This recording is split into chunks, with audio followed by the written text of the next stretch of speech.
રાજકોટમાં ડુપ્લિકેટ દવાની ફેક્ટરીમાં દરોડા પાડવામાં આવ્યા છે। કાગસિયાળી ગામ ખાતે ડુપ્લિકેટ દવાની ફેક્ટરીમાં દરોડા પાડવામાં આવ્યા। ગ્રામ્ય સ્પેશિયલ ઓપરેશન ગ્રુપ દ્વારા દરોડા પાડવામાં આવ્યા છે, જ્યાં 3 કંપનીના સ્ટીકર લગાવી ડુપ્લિકેટ દવાનું વેચાણ કરવામાં આવતું હતું। ડુપ્લિકેટ દવાનું વેચાણ કરવામાં આવતું હતું। 7,80,000ની દવાના જથ્થા સાથે ફેક્ટરી સંચાલકની ધરપકડ કરવામાં આવી। ગ્લોબલ ઇન્ડસ્ટ્રીમાં પ્લોટ નંબર 11ના શેડમાં દવા બનાવવામાં આવતી હતી, જ્યાં રાજકોટમાં યુનાઇટેડ ફોર્ફસ લિમિટેડની ડુપ્લિકેટ દવાનું વેચાણ કરવામાં આવતું હતું। સિજેન્ટા ઇન્ડિયા પ્રાઇવેટ લિમિટેડ બાર ક્રોઝાઇસ કંપનીનું દવાનું વેચાણ કરતી હતી, જ્યાં નોઈડા કંપનીના ઇન્વેસ્ટિગેશન ઓફિસરે પોલીસને જાણ કરી હતી। ઇન્વેસ્ટિગેશન ઓફિસર દ્વારા પોલીસને જાણ કરવામાં આવી હતી। મૂળ અમરેલીના ફેક્ટરીના સંચાલક દર્શન ગઢાદરાની ધરપકડ કરવામાં આવી છે। દવાનો જથ્થો, સ્ટીકર સહિતનો મુદ્દામાલ પણ પોલીસ દ્વારા જપ્ત કરવામાં આવ્યો, જ્યાં રાજકોટના કાગસિયાળી ગામ ખાતે ડુપ્લિકેટ દવાની ફેક્ટરીમાં દરોડા પાડવામાં આવ્યા છે। મહત્વનું કહી શકાય, ગ્રામ્ય સ્પેશિયલ ઓપરેશન ગ્રુપ દ્વારા દરોડા પાડવામાં આવ્યા હતા। વધુ વિગત સાથે સંવાદદાતા ધ્રુવ આપણી સાથે ફોનલાઈનમાં જોડાઈ ચૂક્યા છે। જી ધ્રુવ, જો વાત કરવામાં આવે તો નકલી દવાની ફેક્ટરીમાં દરોડા પાડવામાં આવ્યા છે, ત્યારે ધરપકડ પણ કરવામાં આવી, શું કહેશો?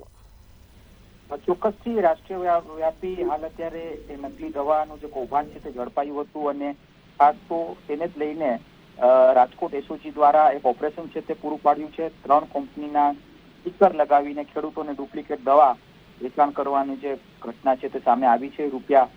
₹7,80,000નો જે દવાનો જે જથ્થો છે તે પકડવામાં આવ્યો છે, અને આ સાથે ફેક્ટરીના સંચાલકની પણ ધરપકડ છે તે કરવામાં આવી છે। કાગસિયાળી ગામે આવેલું ગ્લોબલ ઇન્ડસ્ટ્રીમાં પ્લોટ નંબર 11માં શેડ માં દવા બનાવવાની જે યુનિટ છે તે નાખવામાં આવ્યું હતું। યુનાઇટેડ ફોર્ફસ લિમિટેડ તથા સિજેન્ટ ઇન્ડિયા પ્રાઇવેટ લિમિટેડ તથા બાયર ક્રોઝાઇસ વગેરેની જે કંપની છે તે ડુપ્લિકેટ દવા બનાવતી હતી, અને દિલ્હીમાં રહેતા નોઈડા કંપનીમાં ઇન્વેસ્ટિગેશન ઓફિસર પ્રેમ દયાળ શર્માએ રાજકોટ આવીને પોલીસને આ સમગ્ર ઘટનાને જાણ કરી હતી। ત્યારબાદ પોલીસે ફેક્ટરી સંચાલક સામે કાર્યવાહી કરી છે। મૂળ અમરેલીનું દર્શન જયેશ ગઢાદરા નામની જે શખ્સ છે તેની ધરપકડ છે તે કરવામાં આવી છે। આ દર્શન સાથે અન્ય કેટલા લોકો જોડાણા છે, કેટલા લોકો સંકળાયેલા છે, તેની પણ હાલ અત્યારે એસઓજી દ્વારા તપાસ થઈ રહી છે। ત્યારે એસઓજીએ દવાનો જથ્થો તો પકડ્યો છે, પણ સાથે સાથે તેનું જે સાહિત્ય છે, એટલે કે સ્ટીકર સહિતના જે મુદ્દામાલ છે, કેમિકલ છે, તે પણ ક્યાંક ને ક્યાંક જપ્ત કર્યું છે। દવાનો કેટલો જથ્થો વેચાયો છે તેને જ લઈને હાલ હવે એસઓજી દ્વારા તપાસ શરૂ કરવામાં આવી।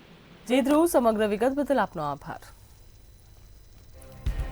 રાજકોટમાં ડુપ્લિકેટ દવાની ફેક્ટરીમાં દરોડા પાડવામાં આવ્યા, તેમજ મુદ્દામાલ પણ જપ્ત કરવામાં આવ્યો છે। ગ્રામ્ય સ્પેશિયલ ઓપરેશન ગ્રુપ દ્વારા દરોડા પાડવામાં આવ્યા હતા, જ્યાં 3 કંપનીના સ્ટીકર લગાવી ડુપ્લિકેટ દવાનું વેચાણ કરવામાં આવતું હતું।